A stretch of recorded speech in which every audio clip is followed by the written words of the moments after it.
Hi everyone, welcome back to English with the Sings. So today we're doing a Romeo and Juliet plot overview. We're not going to go through everything, but go through the play in order, looking at the key moments and the key things. So we'll start off with the prologue. The prologue sets up the play. It tells us a bit of background, and it also gives a spoiler.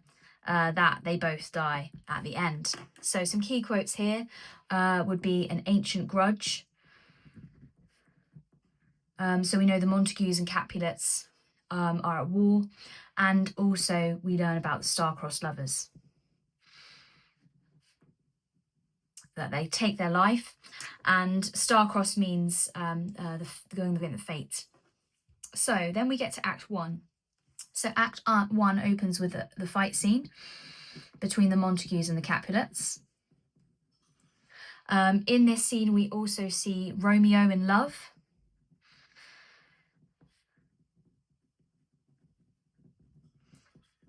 An unrequited love, because he loves someone called Rosaline who doesn't love him back. We also see Paris asking to marry Juliet. And then we get Mercutio, who's Romeo's friend, trying to persuade him to go to the Capulet party, the Capulet ball, to get over his love for Rosaline. Mercutio does persuade Romeo. And then at the end of Act 1, we have this really important scene, Act 1, Scene 5, where Romeo and Juliet meet for the first time. And a key quote here is, "My only love sprung from my only hate." And this is said by Juliet when she realizes that Romeo is a Montague who's supposed to be her enemy. Then we get to Act 2. So Act 2, we have the famous balcony scene. There may or may not have been a balcony, but Juliet appears above at a window, and we have famous quotation from Romeo, "Juliet is the sun." And there's a lot of other imagery suggesting that Juliet is sort of unreachable. She's above Romeo.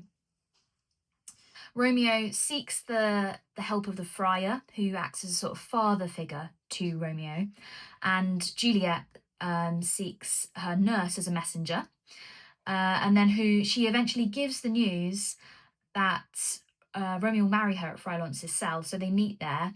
And they're married in secret off stage by the friar.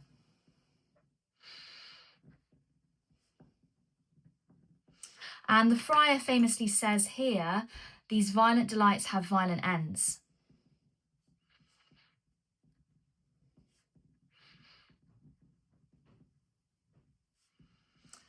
And we could say that this is foreshadowing what does eventually happen, that things, if you rush into it too quickly, then it's going to end badly. So then we get to Act 3. Act 3 is a turning point in the play, or also known as a peripeteia. And it's a turning point because of this big fight between Mercutio, Tybalt, and then Romeo. So Tybalt seeks a fight with Romeo, and he refuses to fight him because obviously now Romeo is technically related to Tybalt through marriage to Juliet, although nobody knows this at the time. And as Romeo refuses, Mercutio fights instead. So Mercutio dies at Tybalt's hand. And he famously says, "A plague on both your houses."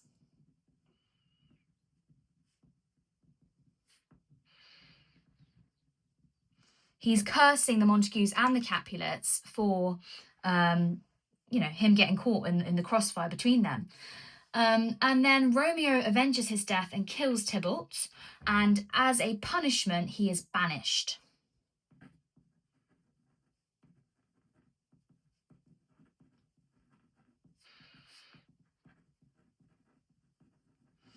So this tests Romeo and Juliet's love. Romeo hides out with the friar, and Romeo and Juliet spend their first and what ends up being their last night together.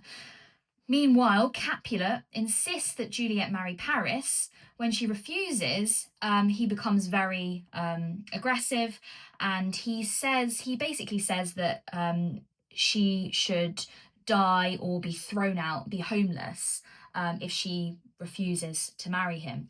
So he says to her, hang, beg, starve, die in the streets.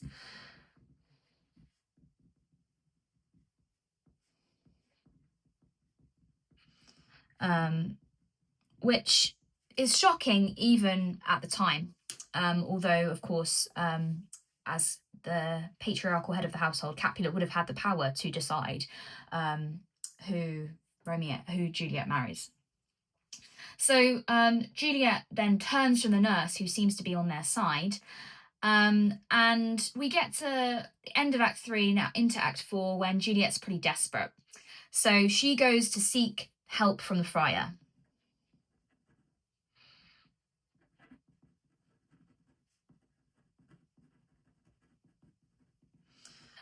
She doesn't know what else to do. She's suicidal. And the friar comes up with a plan for her to take a sleeping potion, make it seem like she's dead, send a note to Romeo, who will come and collect her. So Juliet accepts this plan. She returns. She tells her parents she will marry Paris, and then, despite some really strong reservations, she drinks the potion.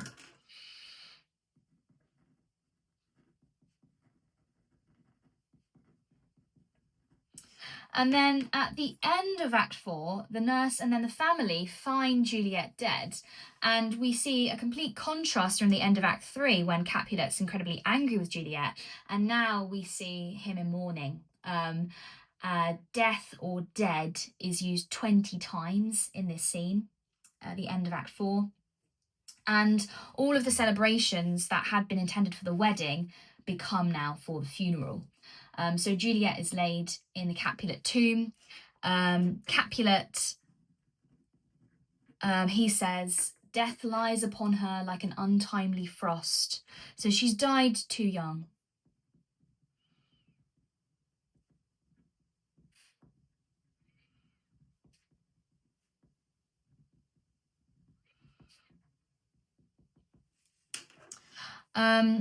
So we're entering the real tragic phase of the play now. And in Act 5, we switch back to Romeo. So Romeo, away in Mantua, where he's been banished, receives a message from his friend Balthasar. Now, Balthasar has seen what's happened and thinks Juliet's dead, and goes to tell Romeo. Romeo is completely devastated, and he finds an apothecary to send him poison to kill himself at Juliet's tomb.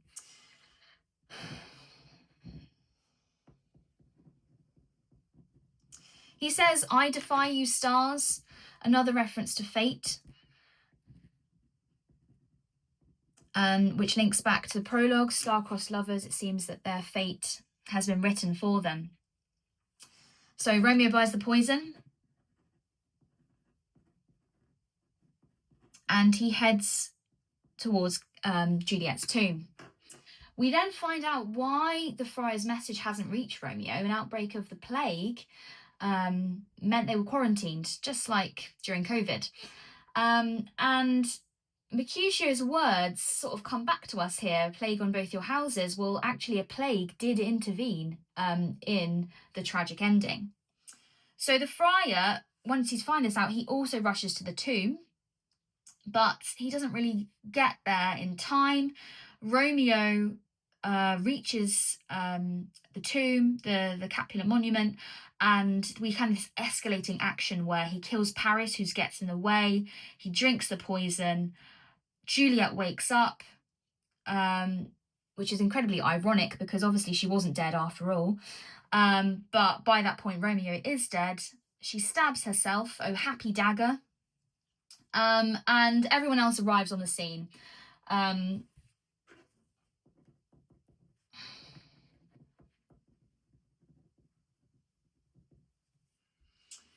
So at the end, we have the words of the prince, like we had words of the prince in the opening fight scene, where he threatens um, the pain of death for anyone who does choose to fight. And he sort of proclaims the ending as a glooming peace. So we've obviously got tragic deaths of several characters in both the Montagues and the Capulets across the course of the play, but by the end, the feud is over. The family feud is resolved. The Montagues and the Capulets are united, but at a very high cost. So that's just a quick overview of what happens in Romeo and Juliet. Stay tuned for more.